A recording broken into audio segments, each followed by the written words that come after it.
Hello, everybody, and welcome to the Disabled Access Appeals Hearing Board for April 10th, 2023. Deputy City Attorney Christian Wellish, if you'd like to get us started on the meeting. Well, I think the first step is to call the meeting to order and have a roll call. Okay, Okay, we'll do a roll call. Board Member Jennings, Here. Board Member Hawkins, here. and Board Member Silva. Here. Okay, let the record reflect 3 of the 4 members are here for the quorum of the Disabled Access Board. Are there any public comments? Let me take a look.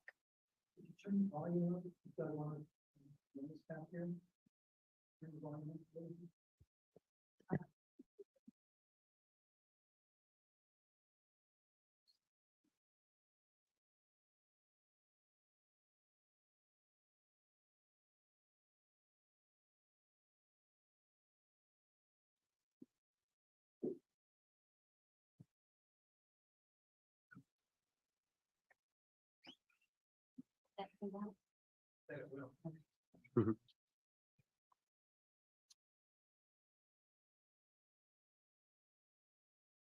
Okay, let me read a statement on how the public can make comments. So when it's time to make a public comment, if you're in person, the City of Monterey is committed to safe attendance of its public meetings. Masks are recommended.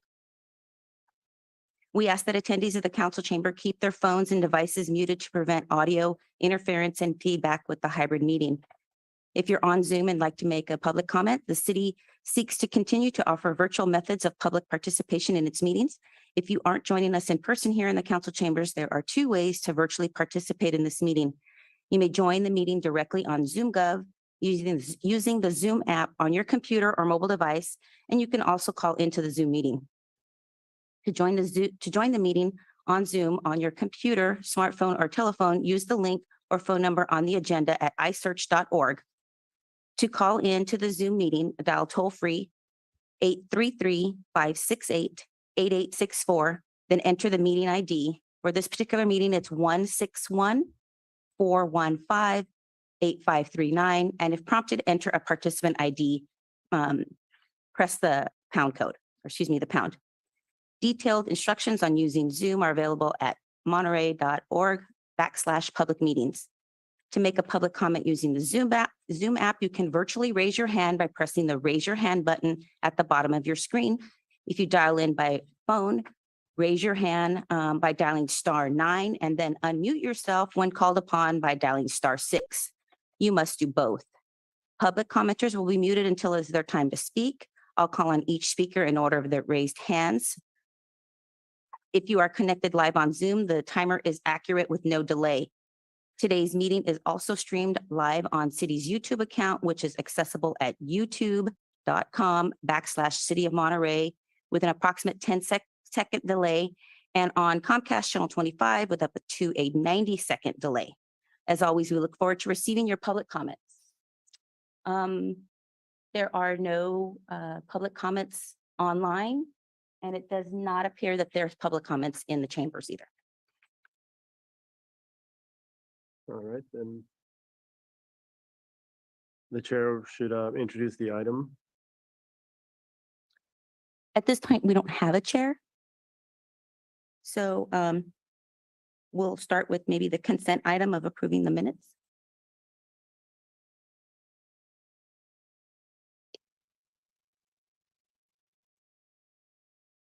Would anybody like to make a motion to approve the minutes of March 9th, 2018? Since I was the only one that was present, I will make a motion to approve the minutes. Do we have a second? Alicia, what is the procedure for members who are not present at the March 9th, 2018 hearing? Would we normally just abstain from voting on approval of minutes?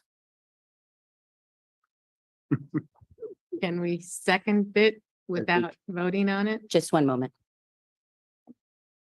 even if you weren't at the meeting, you are allowed to vote to approve the minutes. That is permissible.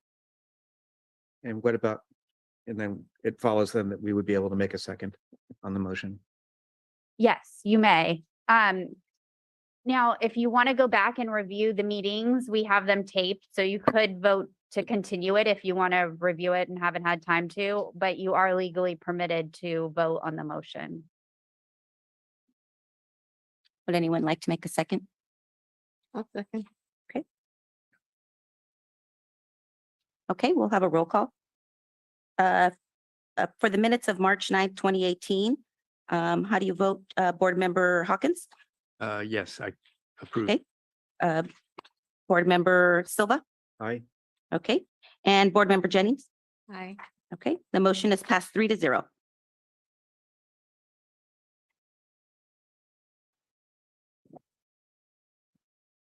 Okay, the next item on the agenda is going to be selection of a new chair and vice chair.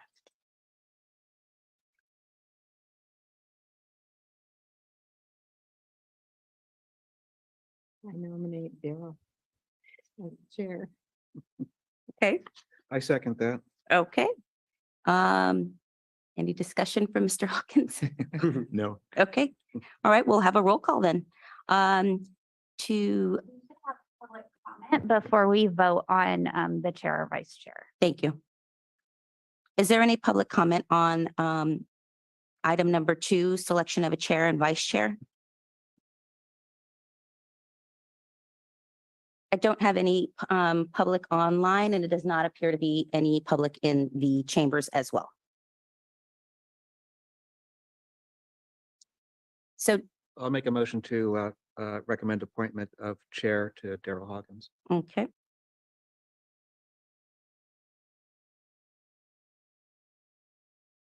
A second? Second. Okay. So let's have a roll call vote. So selection of chair for Board Member Hawkins, Ms. Jennings, Yes.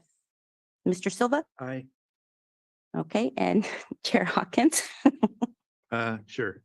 Okay, looks like the motion passes 3-0. We do need a vote for a vice chair. I motion to. Mr. Silva? Mr. Silva. Well, you just beat me to it because I was going to do the same, but for the sake of brevity, I'll accept. Okay. And we can All right. go ahead and get this officialized. Okay, so let's just do a roll call, a quick roll call. Selection of Vice Chair Silva. Mr. Hawkins, how do you vote? Yes. And Ms. Jennings? Yes. Okay, and Mr. Silva? Aye. Okay, so the motion passes 3-0. Alicia, I do have a follow-up question regarding this matter. According to packet page 8, the term begins on July 1st. And yet we're still in the month of April. Page 8. Packet page 8. Okay, I see. That's for the term ending April. June 30th of this year. So you are immediately vice chair now until, Right, but then the term would end on June 30th yes, of this year, yes, and then we would have to reappoint. yes. Okay, Yes. all right. Okay. So then does this brief period between April and June 30th, would that be the conclusion of one term, or, and then the next term begins on July 1st? Absolutely. Okay, Mhm. And we're appointed for 4 years or on the board for 4 years, so it would start again on July. Yeah, I believe we select a chair and a vice chair every year, every fiscal year. Every- Mhm. so even if there's not an appeal made before the board, we would still gather on or before? At the July next scheduled 1st? meeting. It would be at the next scheduled meeting. Okay. Mhm.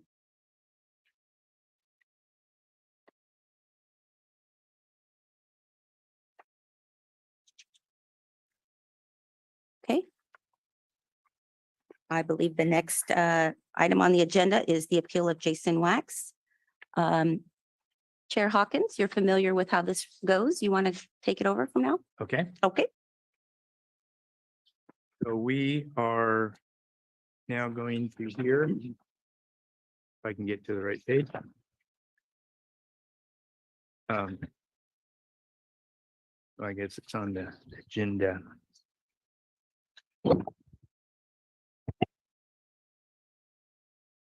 And Chair Hawkins, I do have a very brief overview as well, if you like, as staff Okay, to share with you when you're ready.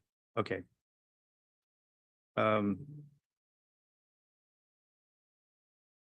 Oh, not yet. I'm not sure. Yeah, I'm trying to find the correct wording. What are we looking for? Okay. Ah, okay, thank you. This is public hearing appeal by Jason Wax. How do you pronounce that? Wax. Okay. Of ADA coordinators denial of grievance requesting designated pedestrian disabled access path along the recreation trail. Is the only thing really on our official agenda for today. Go ahead. Good afternoon, Chair Hawkins and board members Silva and Jennings. My name is Nat Rojanasathera. I'm the Assistant City Manager for the City of Monterey, also serving as the ADA Coordinator. The item before you this afternoon is, as Chair Hawkins stated, this is an appeal by Mr. Jason Wax of the ADA Coordinator's denial of a grievance requesting a designated pedestrian and disabled access path along the Monterey Bay Coastal Recreational Trail. As you see in the staff report, well, first of all, I wanted to thank you for your service on the Disabled Access Appeals Board. I know it's been a few years since the board has met, and wanted to just remind all of you your role this afternoon, along with your other functions, powers, and duties, is to hear the appeal. And this is the appeal of the determination that was made by the ADA coordinator relative to the application, interpretation, unreasonable hardship requests, or alternate means of compliance with both state and federal disabled access regulations. And as you all know, and can imagine, you know, the city staff, we take state and federal disabled access regulations seriously. Our staff recommendation this afternoon is to deny the appeal and uphold the denial of the grievance requesting the designated pedestrian disabled access path along the rec trail. We, as many of you know, the Monterey Bay Coastal Recreational Trail is a paved path that runs along quite a significant portion of the Monterey Bay, and the city of Monterey maintains and manages the trail within the Monterey city limits, from the seaside city limits down to the Pacific Grove city limits. And who we have on staff this afternoon to provide some more detail about how the designated pedestrian disabled access path request, how this the city feels about this issue based on our understanding of federal law, is Marissa Garcia. Marissa is our city engineer and is very familiar with the path and the ProWAG, which we will be talking a little bit about with you further. With that, I'll actually go ahead and ask Marissa to come up and deliver her presentation. Both myself as well as Karen Salome is here. Karen is our assistant city attorney who can answer questions, as well as myself. I'll be here in the audience to answer questions you may have. But there is a brief presentation from Ms. Garcia, and then I'm sure you'll also hear from Mr. Wax as well this afternoon. Thank you. And while Ms. Garcia is pulling up her PowerPoint, I just wanted to state for the record, I'm Assistant City Attorney Karen Salama. My role here today is advising the ADA coordinator and staff in this appeal. Deputy City Attorney Christian Wellish is advising the board today.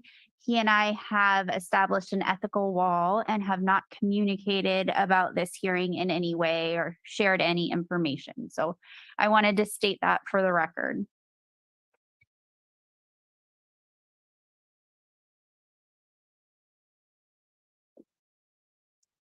Hello, Chair, and I just would like to introduce myself. I'm Marissa Garcia. I am an engineering assistant, and I work in the traffic engineering group for the city of Monterey.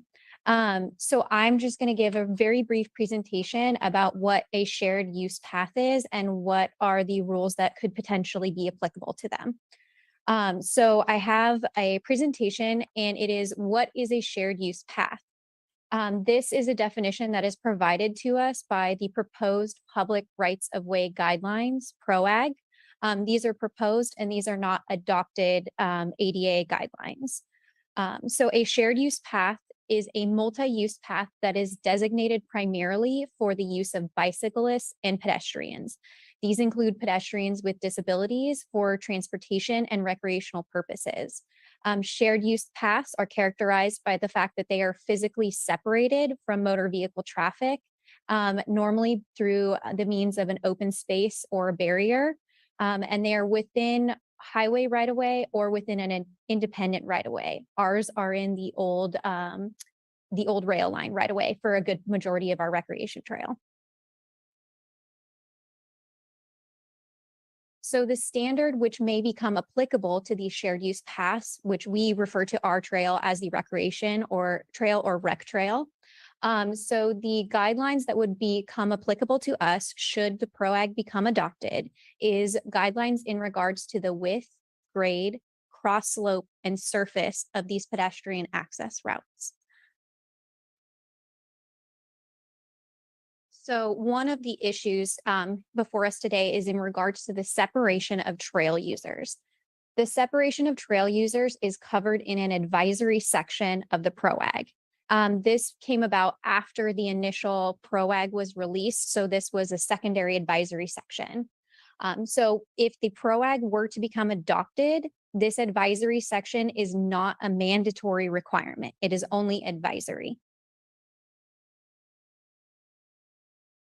So what guidance is given to us in the PROAG in regards to the separation of trail users is that from an industry standpoint, and we use AASHTO, which is the American Association of State Highway and Transportation Officials, is that there is little guidance in regarding a methodology for determining at what point should we separate the traffic volumes between pedestrians and bicycles. So it would be difficult to have some kind of technical justification. So in light of that lack of guidance, they are not proposing to require physically separated pathways for pedestrian and bicyclists because we would have no standard in which to base it upon. And with that, I will pass it back to Karen if you have any questions. Yeah, we're here to answer any questions you have. Basically, the legal framework in a nutshell is there are nothing in the ADA or the access board's proposed guidelines require a separation between pedestrian and bicyclists on a shared use path. So anything we discuss or decide today applies only to what's in the Monterey city limits for the trail. Right. I mean, certainly this board doesn't have jurisdiction beyond the city. The board also doesn't have the ability to encumber funds or things like that. So, if the board wanted to make recommendations to the city council, that of course is an option, or to request staff for further study. Staff's position is that this separation isn't required by the law. And therefore that the city is in compliance with the ADA and other state-related disability laws. I have a few questions, if you don't mind. Mhm.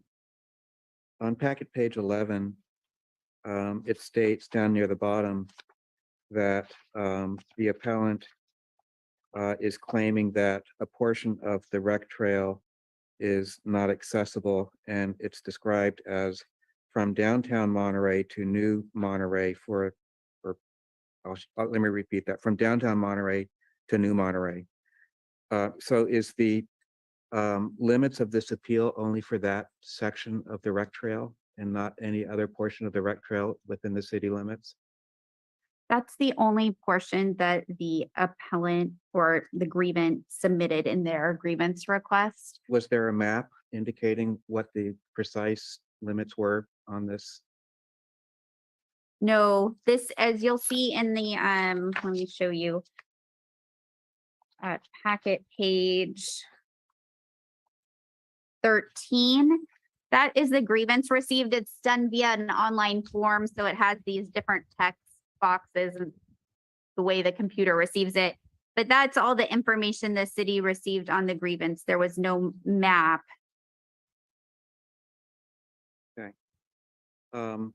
Packet page 12, third paragraph, alludes to a 2016 appeal. Was that adjudicated by this board? Yes, it was. What was the outcome of that?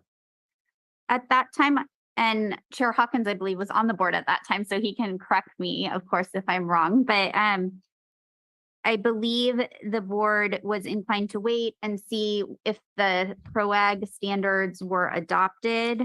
And they felt like that having pedestrians and bicyclists together on the recreation trail was not a ADA or other disability law violation.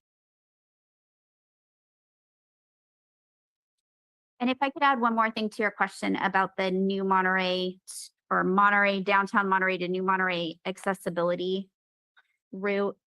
So I believe Ms. Garcia did confirm, and maybe you want to talk about that a bit. Yes, just to confirm, there is an alternate pedestrian route that is available, and it is, you can take from Pacific and Scott. You can cross on, I believe, the south side of the Lighthouse curve. You follow along the south sidewalk on Pacific Street. There are ADA curb ramps at Pacific and Artillery. There is a 6 to 6.5 foot walkway that covers all of the Lighthouse curve. So that would be an alternate route. And then it is received by curb ramps, ADA compliant curb ramps at private Bolio. So that would be an alternate pedestrian access route to New Monterey. I have one final question, staff, which is packet page 12 at the bottom of the third paragraph. The last sentence reads, "It is important to note that even when a final rule is adopted, the city will be legally required to implement compliance measures when alterations are made to the rec trail." Now, my understanding of the kind of the primary differences between state and federal accessibility regulations is that California state accessibility, which is governed in CBC Chapter 11A, is triggered when there's a building permit application. But that's not the same with federal. So my understanding is that federal ADA is not triggered by an alteration or a permit of some sort, but yet it is automatically enforced or required to be enforced once it's enacted. So I would just like to see if there could be clarification from staff on that. So it's true in some contexts, yes, but federal law also recognizes that for public entities, they do not have the money to go around and repave every curb ramp. And so that's why the ADA, for example, has the requirement for a transition plan. And so if the public entity is legally required to have a transition plan where it's, here's all of our 2,000 corners that don't have curb ramps. Obviously that's, excuse me, going to take a tremendous amount of money to correct all those. So the agency, to show that it is compliant, has to have the plan, be consistently year after year working towards achieving ADA compliance in the different areas, showing they're expending a reasonable amount of money in the different areas, not just curb ramps, but access to benches or drinking fountains, all those, updating its plan and working towards accessibility in a reasonable manner. Right, so I guess another way of saying this is that when or if the PROAG guidelines do come into effect, first of all, it wouldn't be called PROAG because the P would go away. It would be ROAG, I guess. But then secondly, it would be subject to an implementation plan and not necessarily when an alteration is being proposed. It would be kind of both of those in tandem, because certainly if there was an alteration being made, at a corner of the rec trail, we already make those so that the ramps as they go into the street are compliant as it's done. And certainly if you're making an alteration at the time, then you are required to do so. But at the same kind of parallel to that, you're working towards on the transition plan, the different implementation of the various standards. Thank you. Mhm. The only question I have is, when is the PROAG supposed to be adopted? Do you have any insights into that? Not have any insight. We have not really heard anything industry-wide on when this would be adopted. A lot of us refer to the PROAG and to meet the guidelines of the PROAG, but we don't have any anticipated date in which it would be adopted.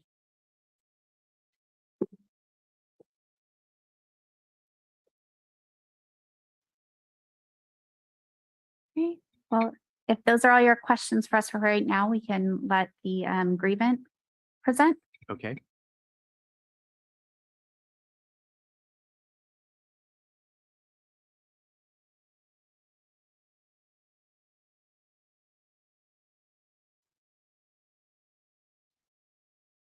Okay, that would be great. I got my.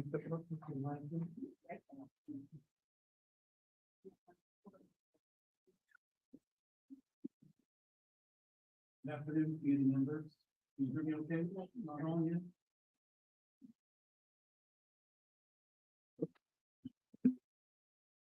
Good afternoon, committee members. Jason Wax here. I guess my first question, a question rather than a statement, is to ask you if you watched the video that I made and made a link, gave you a link to. Did each of Yeah. you watch that video? I did. No, I didn't catch that. I did see it. Oh, good. Okay, well, 2 out of 3, I guess ain't bad. Before I give my statement, I'd like to rebut a couple of things I heard or at least heard about. Number one, that there's an alternate route. Are you familiar? I guess I'm not allowed to ask them questions probably. Okay. Right. I would like to say that I've been working on this mission that is to try and make the trail safer for about 12 years, many hundreds of hours, probably between 500 and 1,000 pages I've written to different agencies, trying to get others involved in helping my cause. I've contacted virtually every disabled related organization in the county, asking them for support. Not one of them would even respond to an email request for a letter stating that they would like to see safety improvements. I can leave your opinion up to you why they were not willing to support such what I think is a worthy cause.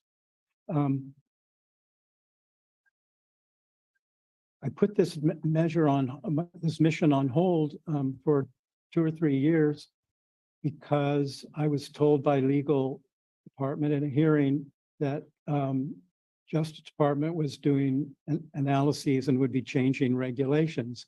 And I was hoping that they would require separation at least in the busiest of places.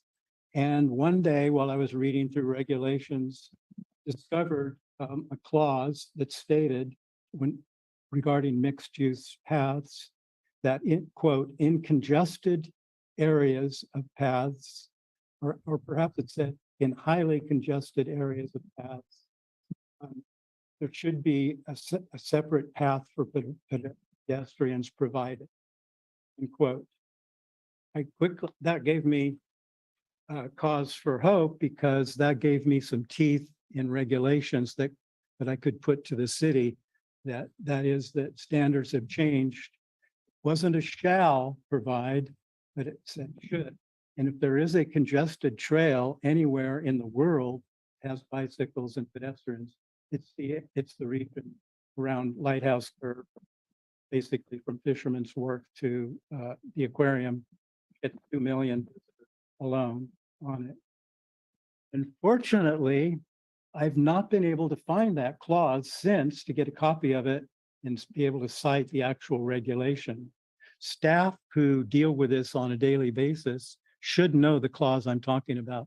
I think it was in the Federal Highway Commission literature that designated regulations for mixed-use paths, but I have not been able to find that clause to be able to give it to you. But I know that it exists because I wrote it down and I've used it before.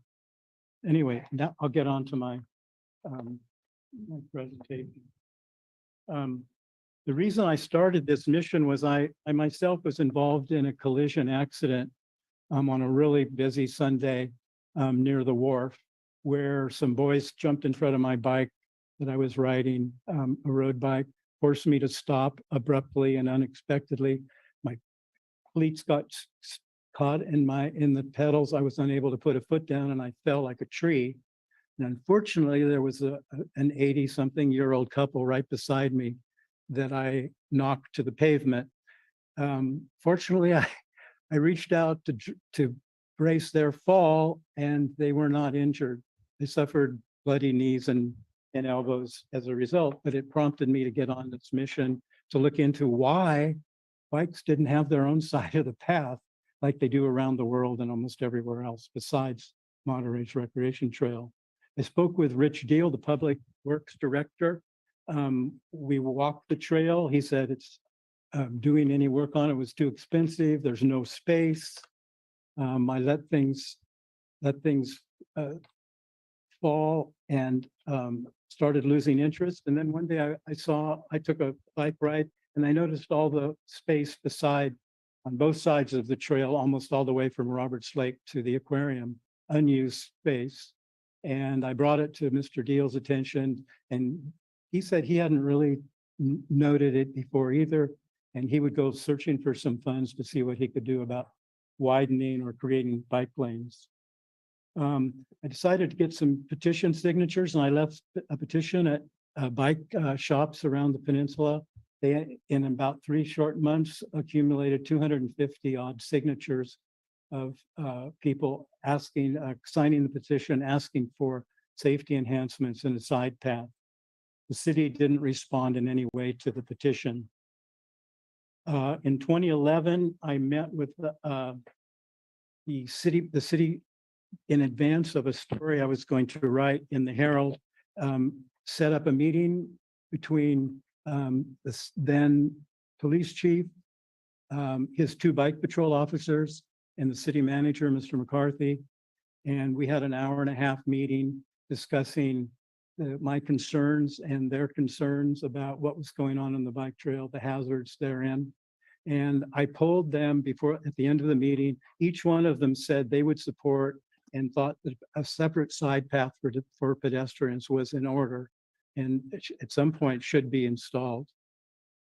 2011, 2012, I met twice at the request of Hans Usler, whom I'm sure you know, is our city manager now. He wasn't then, he was a deputy city manager.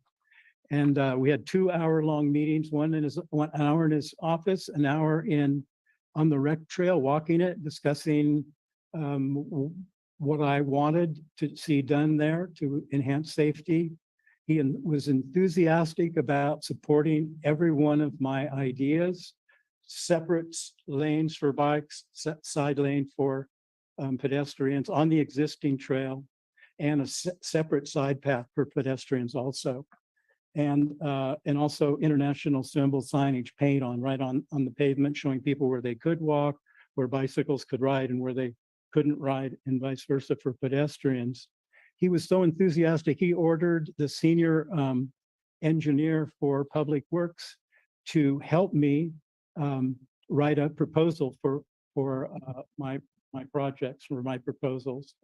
And Tom Reeves, who was then the senior engineer, coached me and helped me write two proposals, one for new symbol signage, one for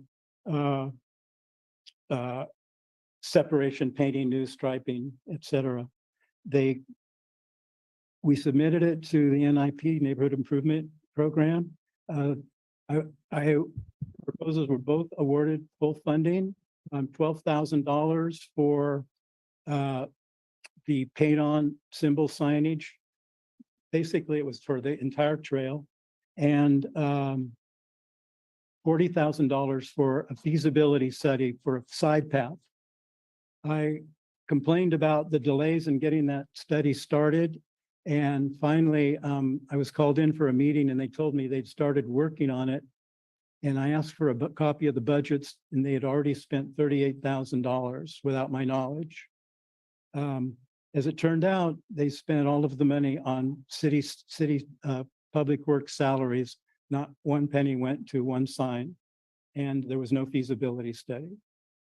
$52,000 was spent.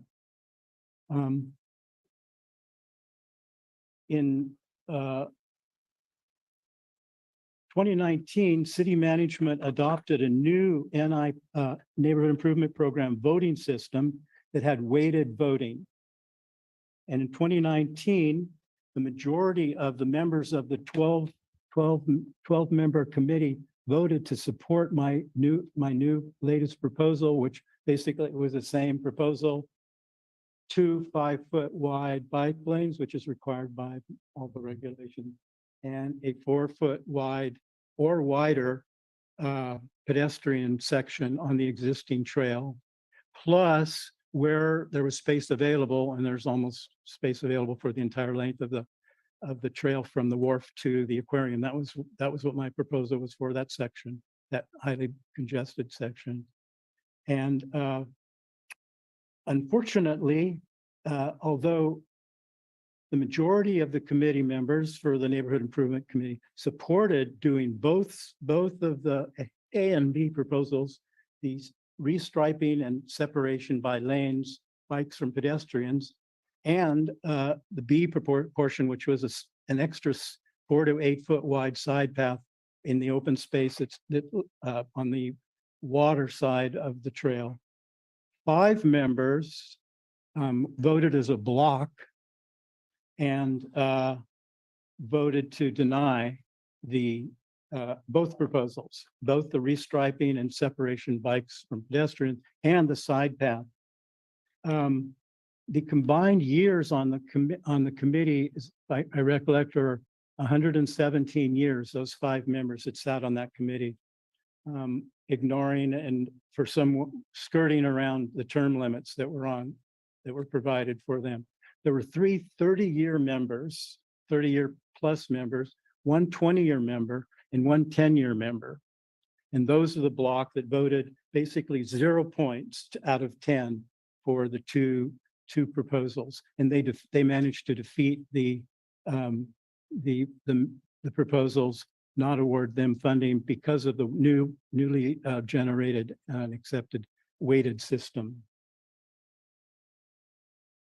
So I resubmitted again in 2020, the same proposal, side path, restriping, and I believe the city decision makers were fearful that the NIP was going to pass the proposals in 2020, and they took steps to basically emasculate the committees and take control of the committee by setting up my term, secretive separate committee called the Street Committee and Street Advisory Committee.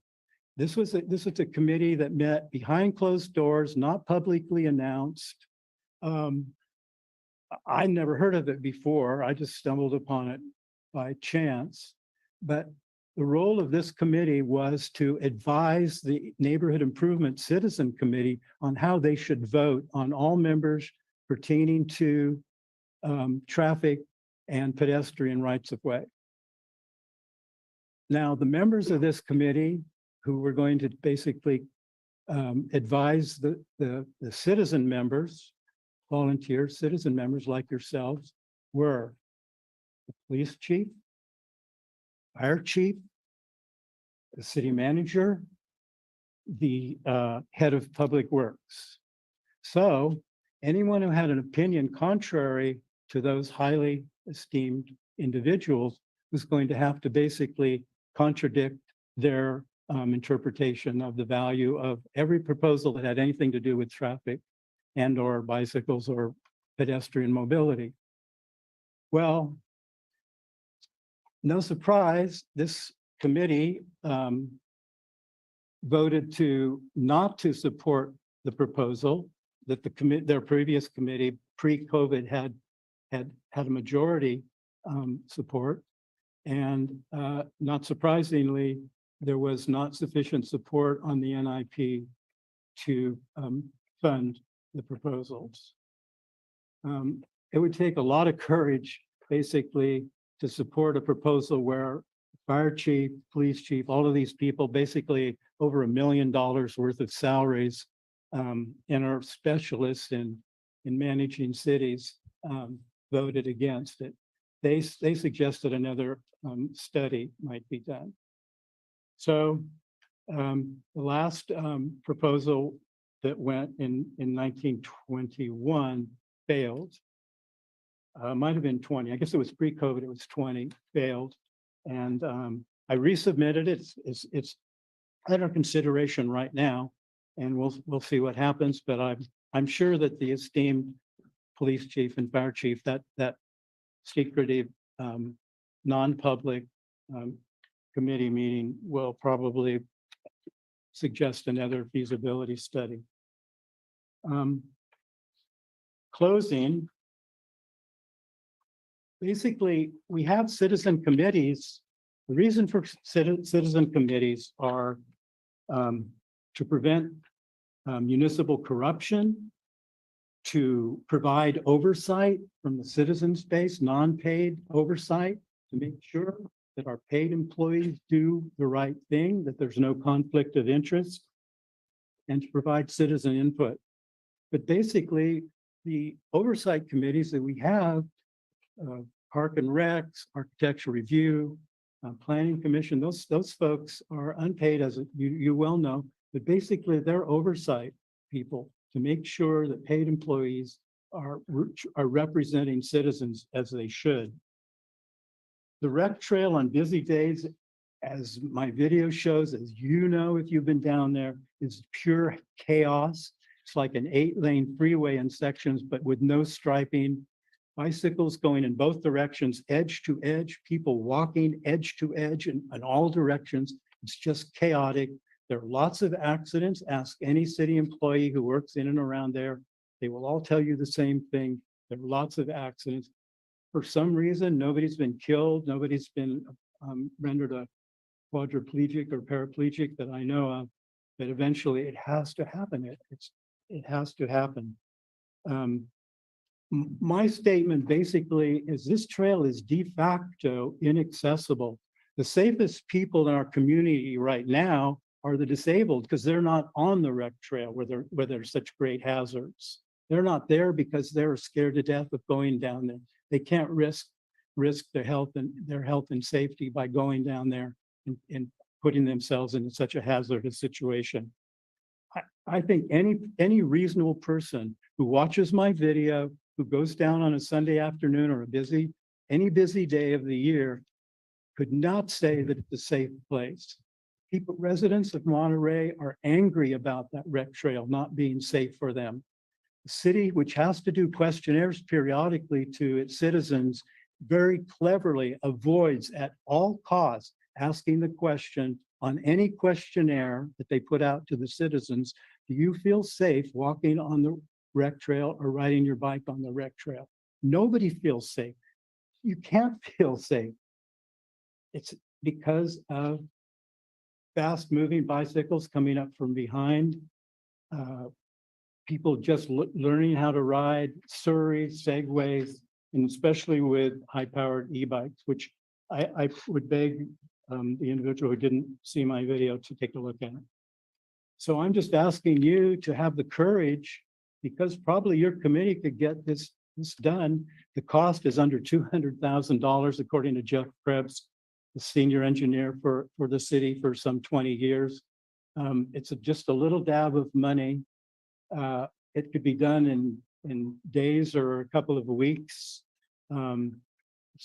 It's one of those low hanging fruits, easy fixes, like fixing potholes instead of waiting until you have to put in a freeway. So unfortunately, the Neighborhood Improvement Committee has failed in its attempts to get improvements and separation there.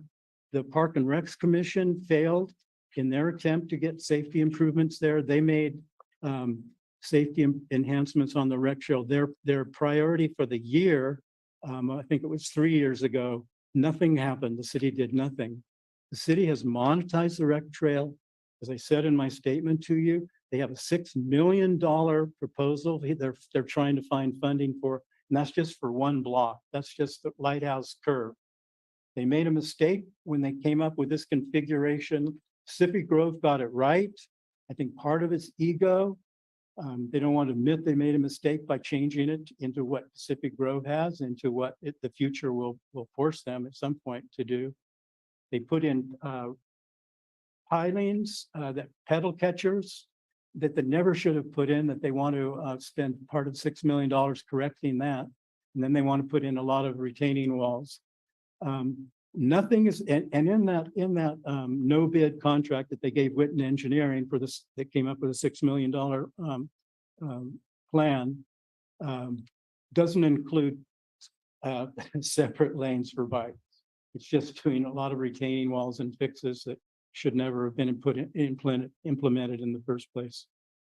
So unfortunately, everybody has failed in their attempts. Park and Rec didn't get anything.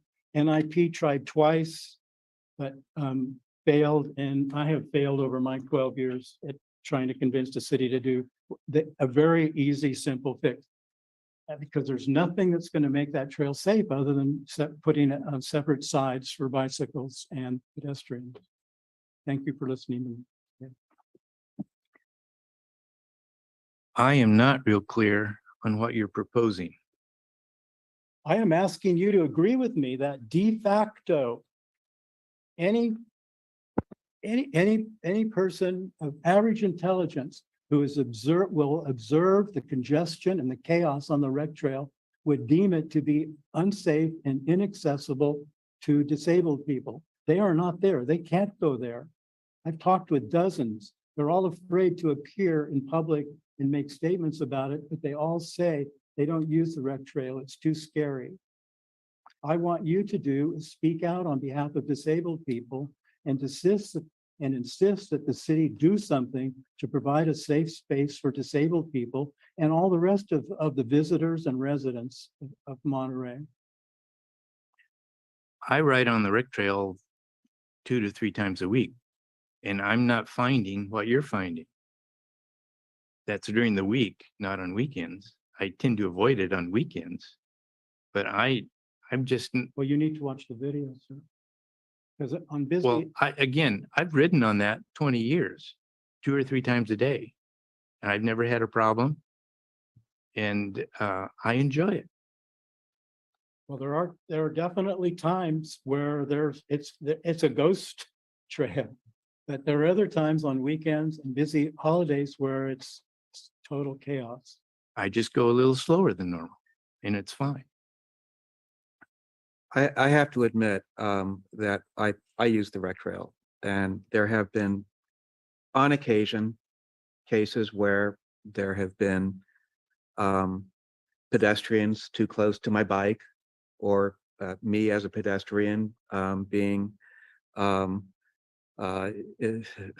the middle of bikes just going around me at high speeds.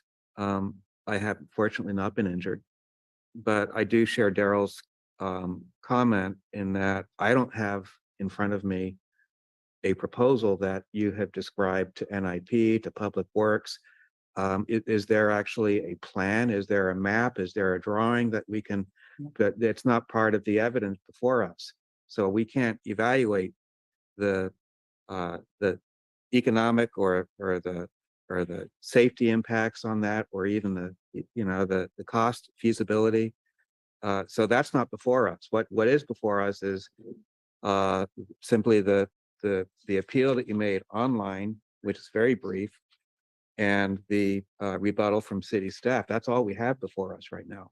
Now, we can certainly put into a motion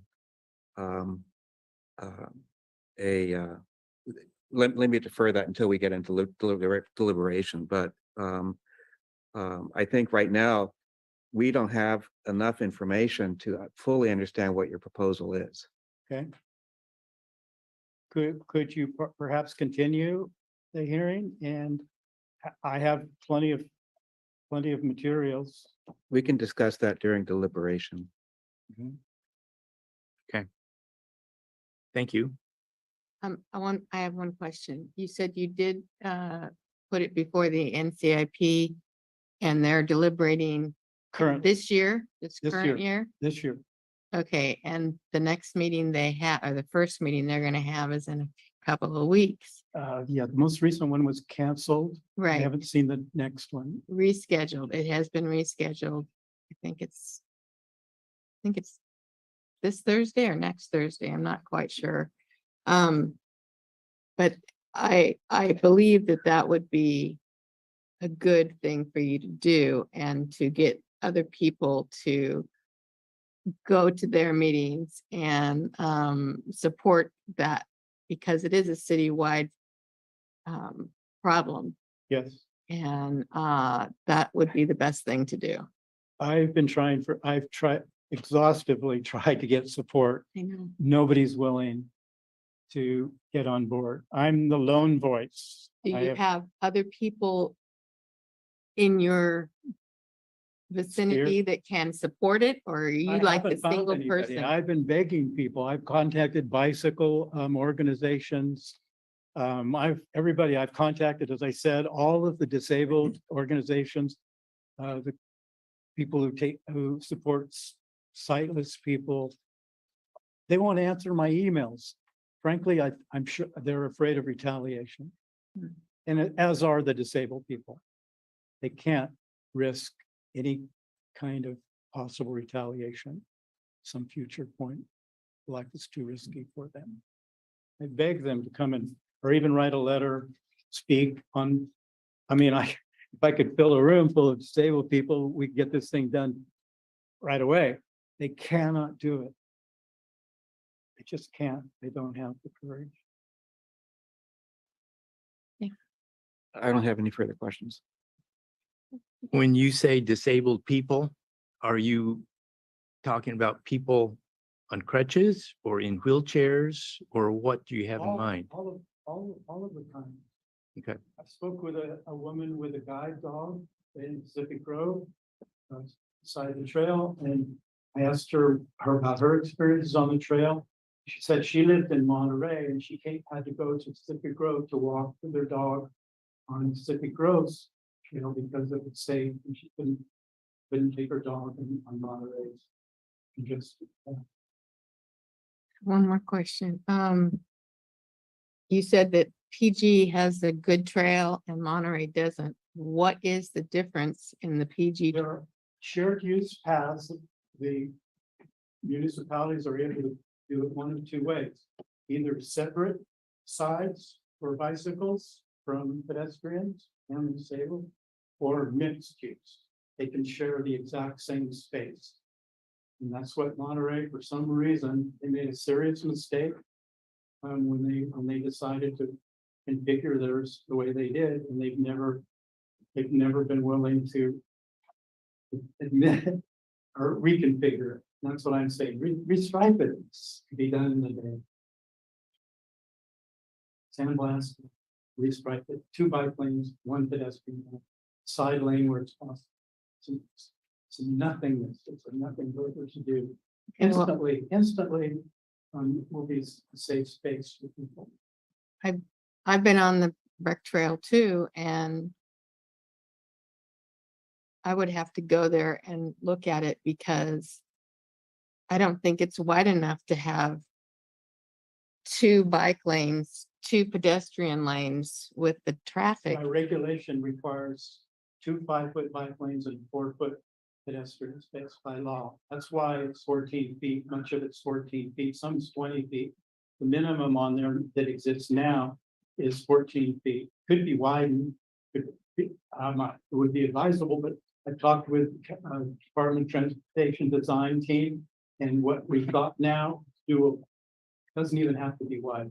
So you're basically saying you would like to have restriping done on the Besides that, existing, There's dirt all along it. It's just waiting for decomposed granite side path. to widen.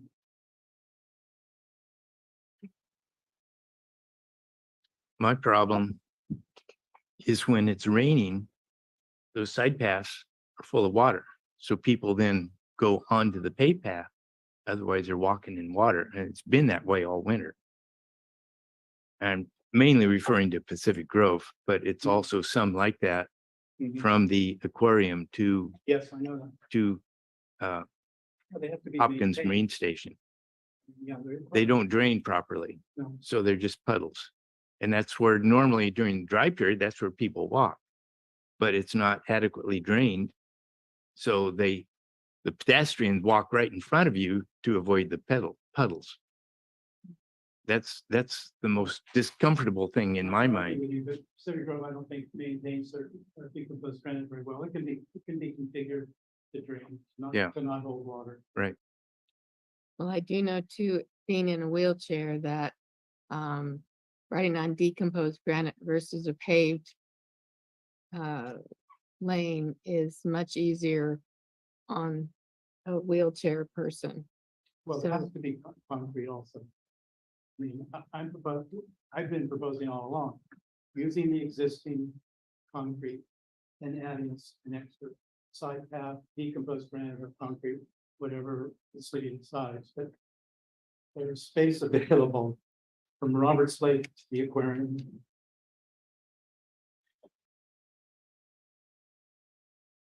Any further questions from the board members? Thank you. Okay, so we'll see if there's any public comment.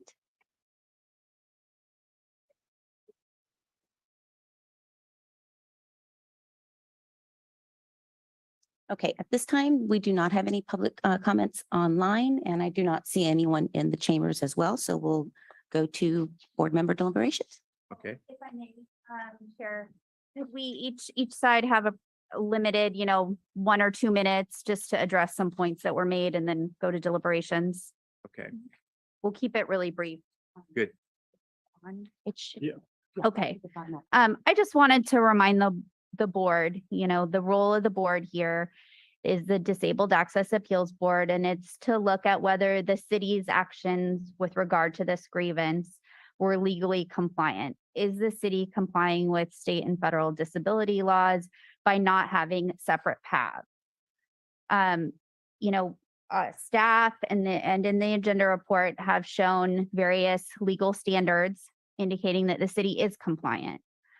You've heard hearsay, no actual legal citations from the other side. There's no evidence that the city's out of compliance here with any disability laws. I agree with the board that the NCIP is an appropriate venue for considering the merits of a project on its own sake, not because it's legally required. So that's not this venue or this time, but there are other city boards that are appropriate to deal with those type of issues. And I would encourage it to go before those. Thank you. Thank you. Any other staff comments by anyone? Okay. Board members, what do you think? Should we give Mr. Wax a minute? Yes. Sure. Mr. Wax, did you want to come back up and have anything else to say?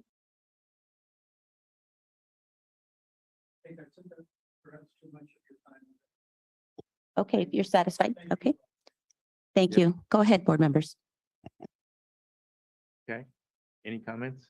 My initial comment is that, the easiest thing we can do is simply to deny the appeal based on the legal findings that staff presented. There's no doubt about it, that Right. they made a convincing and compelling case about this. But I do think that it's an indictment of our society as a whole that we don't have promulgated standards for shared rec trails or whatever the proper term is, but we do have all sorts of regulations and things governing cars and traffic and streets, but very little in the way of alternative transportation modes like this. And I think it's just really sad that this is the state of affairs that we're in. It shouldn't be like this. But given the fact that there are other city venues for the applicant or the appellant rather to bring his proposal and furtherance his proposal, I do actually agree with the city attorney that this is not the appropriate venue for that. And my motion would be to deny the appeal.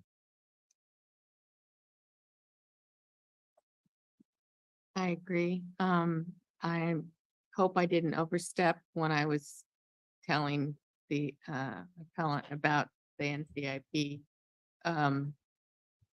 But if the whole point of this board is to find if the city is in compliance or not, obviously the city is in compliance, therefore we have to deny the appeal. They're in compliance only because there's no rules in place.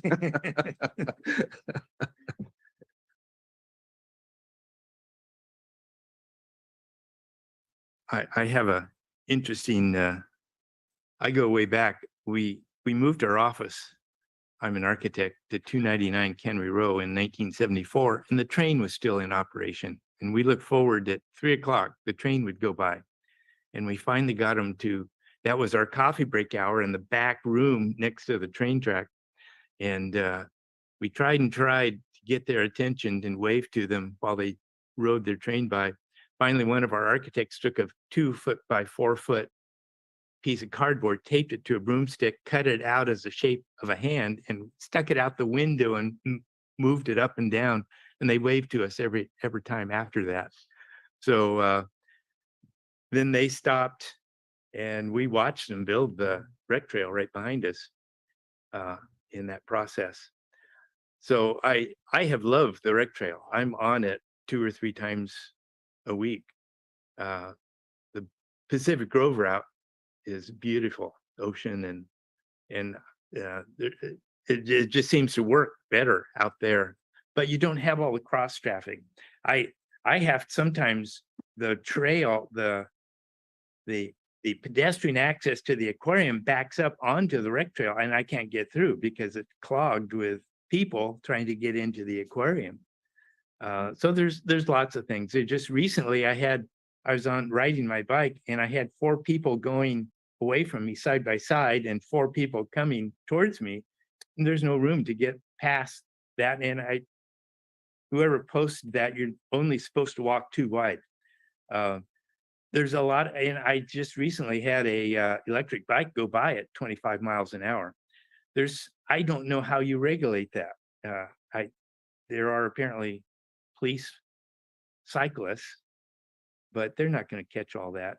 I attribute a lot of it to tourists that don't know, it's the first time they've been on it, so they don't know about all these regulations, how you get that into the thinking of tourists that are here for the first time. They're just enjoying it, not paying attention to the congestion. But, you know, I recognize there's times I have to slow down. And I do fine on it. So I'm a little, but on the other hand, I'm retired now, so I can go on anytime I want to. So it's usually midday during the week. And it's wonderful. But all the tourists come and enjoy it on the weekend, and that's when it gets crowded in my mind. So- Did you make a motion? So there is a motion on the floor Okay, to deny the appeal. okay. Do we have a second? I will second that. All right. So with that, we'll have a roll call vote. Item number 3 to the appeal of Jason Wax of the ADA Coordinator's denial of grievance. Board Member Jennings, Yes. Chair Hawkins, Yes.